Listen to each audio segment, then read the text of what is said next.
Mabuti nandiyan kayo kahit na paano karagdagan ng mga kapuras, no? Na antok ako talaga. Ganyan ako pag yung dalawa-dalawa yung gawain natin. Siguro, sabi nga natin bilang tao, at napapagod din ako, pero sa mga oras na ito, hinihiling ko kay Lord yung kalakasan. Dahil sabi nga natin, hindi excuse kay brother yun. Kahit napagod ka, kailangan tumayo ka. Amen? Kasama ba natin si Amang Yahweh? Amen. Nandito ba siya ngayon? Amen. Paulit-ulit ko sinasabi, andito ba siya? Amen. Palakpakan natin ang ating buhay na Panginoon. God is good! All the time. All the time! Yes. Now and forever! Yes, Praise amen. the Lord! Ayan. Praise the Lord talaga. No? Sabi nga natin yung mga talento, yan ang ating pagbasa ngayon. Nadagdagan na ba yung mga talento natin sa buhay? Amen. Si Sister Flor nga, sobra-sobra na ang talento. May kanta pa. May bonus pa, no? Sabi ko nga, ini-imagine ko yung boses ni Sister Flor kung mga 36 lang siya. Ganda ng boses niya. Kaya nga lang, sabihin natin 72 na, kaya nga mag-72 kumanta nga. Kaya nga, aywan ko lang. Kaya hindi ko alam kung kakanta pa kayo. Kaya nga sabi, sobra na sa talento, no? Yan ay karagdagang talento ibinigay sa kanya ng Diyos. Na tayong lahat ay binigyan ng power ng Diyos. Na dati wala naman tayong ginawa rito, kundi tumingin lang sa kapwa. Dati ako rin yung bisita. Yan. Ayoko yung nautosan ko, nakaupo lang ako. Pero sabi natin, hindi panghabang panahon pala yun. No? Amen? Kaya susunod, ikaw na rin matutok dito. Dahil yung talento na yan, hindi kayang pigilan ng tao yan. Dahil talagang nananalay tayo sa mga ugat natin yan. Dahil si Ama ang nagbubuhos sa atin. Kaya nga, kung nag-aaral nga tayo sa pamagitan ng banal na aklat na ito, na yun, gagawa ang Diyos ng Esther natin, sobrang talento nito eh. Nung minsan, pinuspas siya doon kay Esther, kay Lamang Borja. Sabi ko, huwag ka nang kumanta eh. Alam ko, sintunado eh. Pero pagkatapos nung kumanta siya nung tangtang, ano na ba yung kinanta nito? Alam mo, nagtinginan kami dalawa ni Sister Jenny. Nasabi niya, diretso mo, sabi ko. Talagang siya yung ginamit doon sa kanta na yun, nahito ang mga tao. Kaya nga, huwag natin i-interrupt yung kapatid natin na sa tingin natin, ini-small natin. Tsak yun, lalabas ang mga talento na yan. Dahil ang Diyos ang magpapadaloy ko. No? Nasabi nga natin yung ating pagbasa dito, ginto na ang ipinagkaloob sa mga alipin. Na dati pilak lang ibinibigay sa atin ng Diyos na, ayan, yung inyong pila. Kumbaga, mag-ano kayo. Ayan. Pero dito, sa ating pagbasa, ginto ang ibinigay sa atin.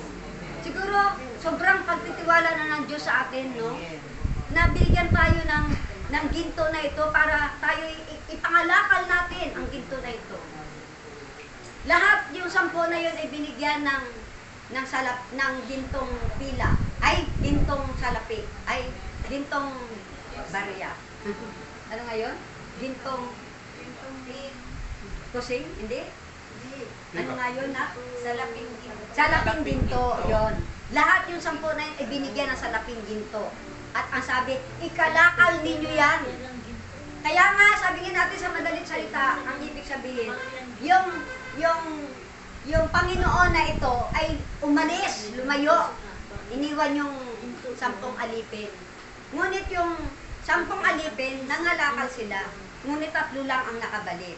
Yan, ang ibig sabihin, 3 lang ang nakabalik. Kaya nga, dito sa pangangalakal na ito, kailangan dito ay sipag at tiyaga. No? Sipag at tiyaga. Ano pa yung isa? Mayroon pang isa eh. Masipag ka at saka matyaga ka at masinop ka. Amen? Kailangan sinupin mo ang mga bagay na yun dahil hindi naman talaga sa'yo yung puhunan. Amen? Ibinigay lang sa'yo yun para tumubo at bumalik nga yung una. Panginoon, nandito po yung aking salaping ginto. Tumubo ng 10,000. Diba? Ganon? Alam mo, nawala na talaga sa ano. 10,000 na, kumbaga sa ano, 10,000, tumubo na 10. Wow, magaling na alipin, sabing gano'n. Talagang, kumbaga sa ano ah, yan ang aliping masipag. Kaya nga, bibigyan pa kita ng 10 ibayo na ipagkatiwala ko sa iyo. Yung 10,000 ipinalitan ng Diyos kaagad-agad ng 10 ibayo. Anong ibig sabihin ng ibayo na yun? Kalupaan kaya yun, brother? Kalupaan ba yun, brother? Bayan? Kalupaan? Pamahalay. Oo, ang ibig sabihin nun, yung 10,000 tinubo ng tao ay may kapalit agad at ibinagay sa bayan. Sa bayan. 10 bayan. Para pamahalaan. Ganun. Para Pagkatapos, yung isa, 5,000 Panginoon ang tinubo dito. Kaya nga, ikaw ay bibigyan din kita ng 5 ibayo. Yan. Balik ka agad sa kanya yung 5 ibayo. Nasabi natin, mabait at masipag na alipin. Ngunit dumating yung isa. Yan. Panginoon, sa sobrang takot ko sa iyo, ito yung 5, ito yung hindi, 1,000 ba yun? Binalot ko pa sa panyo at ibinaon ko pa. Sobra kasing takot ko sa iyo eh. Ano ang sabi ng ating Panginoon? Tamad na alipin. Umalis ka dito sa harapan ko. Tinaboy siya. Tinawag ang ibang alipin at ipapatay mo ang taong yan. At ganun din yung mga taong ayaw sa akin. Tawagin mo silang lahat dito at patayin mo silang lahat sa harapan ko. Makatakot mo pala pagagalit. No? Ngayon lang ako natakot. Na huwag tayong maging tamad. Na huwag tayong pa-tumpik-tumpik. Kailangan po sa atin kapag tayo'y inutusan, seryosong kang sumunod sa kalooban ng Diyos. Dahil ang kalooban ng Diyos, panahon na para tayong lahat ay umayo. Ito na yung panahon, amen? Sa kapanahonan ngayon, tayo na yung inuutosan ngayon. At nasa Ebanghelyo na tayong lahat. Ang lahat na nangyayari sa Ebanghelyo, nangyayari rin sa panahon natin, amen? Magulo na, ginugulo na. Ngunit andyan naman ang Diyos na aayusin tayo. Amen? Aayusin ba tayo? Amen. Aayusin tayo. Kaya nga hinahayaan ng ating punong lingkod yung mga pangyayaring ito eh. Ang matira, matibay.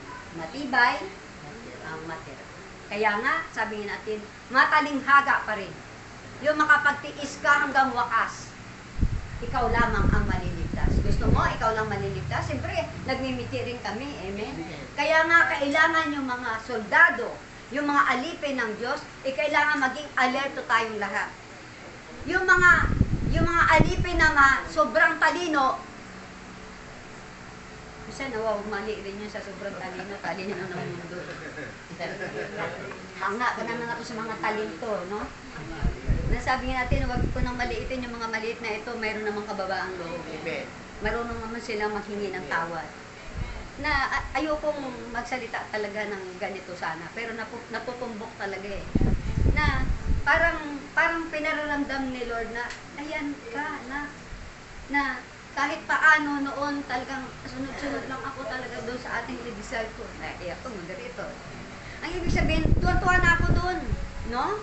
Nasabi natin, ito yung talento ibinigay sa akin bilang moderator, nadagdagan naman, kahit na paano, amen? Kahit na paano, nagpapahayag na rin. At dating isang prayer meeting lang ang pinupuntahan ko, halos lahat ngayon ay tumatawag kay Sister Mel para magpahayag ng mabuting balita. Amen? Kung ako ay natutuwa at nagagalak, ang Diyos pa kaya? Siya naman ang nag-utos sa akin eh. Sumunod ka lang na mayroong kababaang loob. Kailangan punong-puno ka ng pag-ibig. Punong-puno ka ng pag-asa sa akin. Dahil wala ka namang magagawa kung kita iiwan. Dahil hindi naman talaga pwede tayo magmalaki at magyabang. Amen? Kaya nga mga kapatid, bilang mga alipin ng Diyos, sumunod na lang tayo sa kalooban ni Ama. Gagawin na natin ang mga inuutos niya noong kaman. Kaya nga, yan ibinigay sa atin na puhunan ng ating Panginoon na dati opening prayer ka pa lang, Ngayon, ikaw yung nagmamoderator na. Ngayon, nagpapahayag ka na. By praise the Lord na. Amen? Nasabi natin, lahat ng ito dati, si brother, lahat ang gumagawa. Opening prayer, nagtutok, nagkikitara. Kapag napusko siya, ilalagay dito ang gitara. Hallelujah, hallelujah. O, tinan mo? Ay, kung hindi tayo tinuruan at walang sumunod, asan kaya ang set? My spirit. Kahit na paano, may sumunod. Kahit na ilan na lang tayo natira, sabi nga natin, gagawa ng himala ang Diyos. Basta't nagkakaisa lang tayo palagi. Napunong-puno ng pag-ibig. Amen?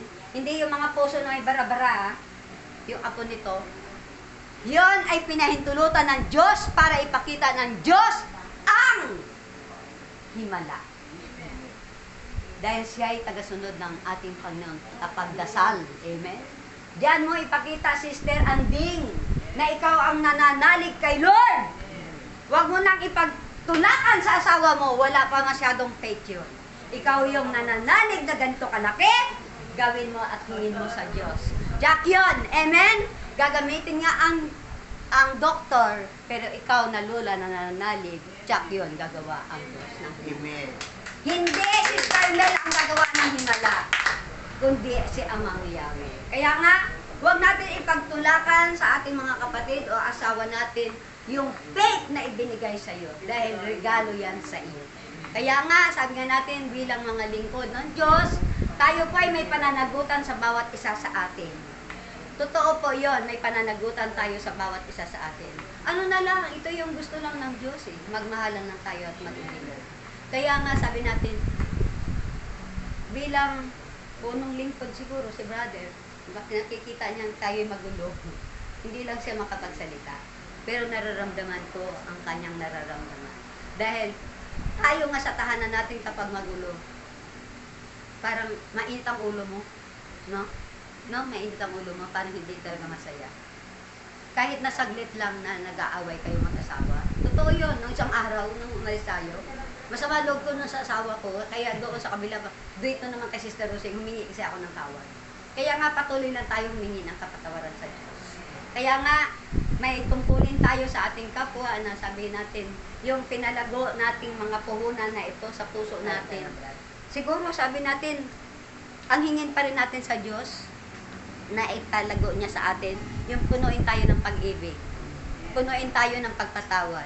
Hindi lamang doon sa pera, yung ginto. Amen? Dahil yung ginto, kailangan maging masipag ka dun eh. Kailangan matyaga ka.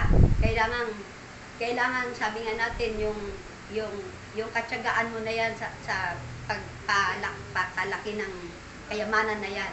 Kailangan sabayan mo ng kasinukan. No? Kaya nga, makikita mo kapag masinop ka at kinalago mo na nga yung mga kayamanan na yan, talaga makikita mo. No? Makikita mo sa tao yan. Tayo, wala tayong pinalagong kayamanan. Siguro, sabi natin, ito pa lang. Dito pa lang tayo, sa susunod na tayo, mayaman na lang. Kaya nga, bilang mga alipin ng Diyos, sundin na lang natin ang kalooban ng Diyos. Dahil sabi nga natin, kapag hindi tayo sumunod sa kalooban ng Diyos, walang kapalit. Ngunit kapag ikaw ay sumunod, may kapalit. Ibayo ang ibinibigay ng Diyos. No? Huwag na natin gayahin yung iba pang mga alipin, sabi natin saan sila ngayon. Kung hindi man natin sila kasama ngayon, kasama naman nila ang Diyos.